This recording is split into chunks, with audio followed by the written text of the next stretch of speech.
Welcome to the kitchen. I'm going to show you a great tip on how to make some really flavorful salt. Also, it's starting with dashi kombu, which is a very thick seaweed. You buy it in the Asian area in your grocery store.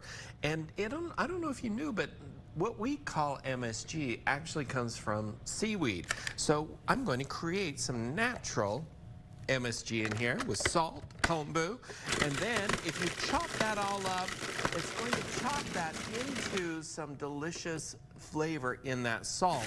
And then once you get it into there, just strain it, strain out the thick parts into there, and then you can use the salt that has so much flavor in it. Now, this obviously isn't quite finished yet. I want to chop it up a little bit more, but I do need some salt. So I'm going to just sprinkle a little bit of the salt on the chicken, and we're going to get started right over here on the stove with it.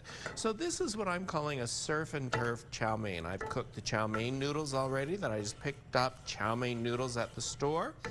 And then I'm just going to add the chicken in there to make sure it cooks thoroughly through.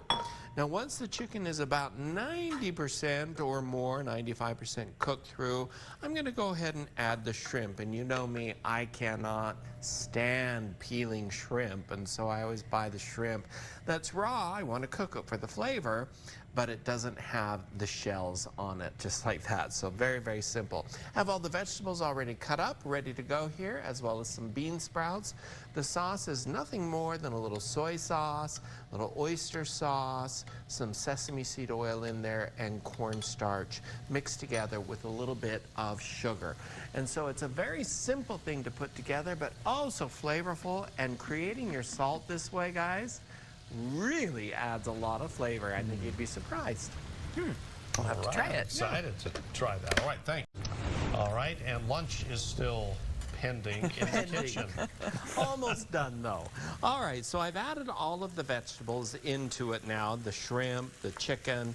That's my surf and turf idea here of putting this together. And now, of course, with any type of little chow mein dish like this, it's the sauce that always makes it.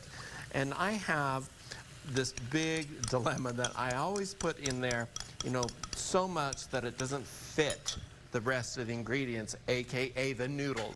And so what I have done is I'm actually pan frying the noodles right here. And we'll serve this over the noodles. Now, you can actually add the chow mein noodles directly into here if you have a big enough pan to do it. But I don't want to make a huge mess here. And so I'm just stirring this now to fold that sauce over everything. And it just smells so good. This is one that Lindsay probably will even like. She's not much of a fan of seafood, but I think she might just have to try this. Now, once you get that all folded into there and delicious, the smell is amazing. I have the stir-fry noodles or the chow mein noodles right here. Got a nice little brown on the bottom here. I'm going to slide those onto my plate. And then we're going to just put the delicious chow mein portion, the vegetables and all this deliciousness right over the top of it. And like I've said so many times, I wish I've had smell-o-vision that you could all smell how amazing these foods smell. And that's too heavy for me to lift up with my wrist there. So we'll just kind of pile those up onto there. This fresh and delicious recipe, surf and turf chow mein. You can head on over to KUTV.com, grab the recipe. You can also head on over to cookingwithchefbryan.com for the recipe and grab it. And it's a great idea for lunch. And I love this style of cooking. It's perfect for Friday because wham, bang, boom, there it is. It's done. Delicious, nutritious, colorful. Texture-wise, it's amazing. I think this is a winner for you, Lindsay. I think you're going to have to give this a try. She'll pick the stuff that she likes. That's nice that is big chunks. not allowed in Chicken the kitchen. and broccoli and the good stuff. That's when I say, how old are you? No shrimp, though. How old are you, Lindsay? 4 or 5? I am 29. Okay. Always and forever.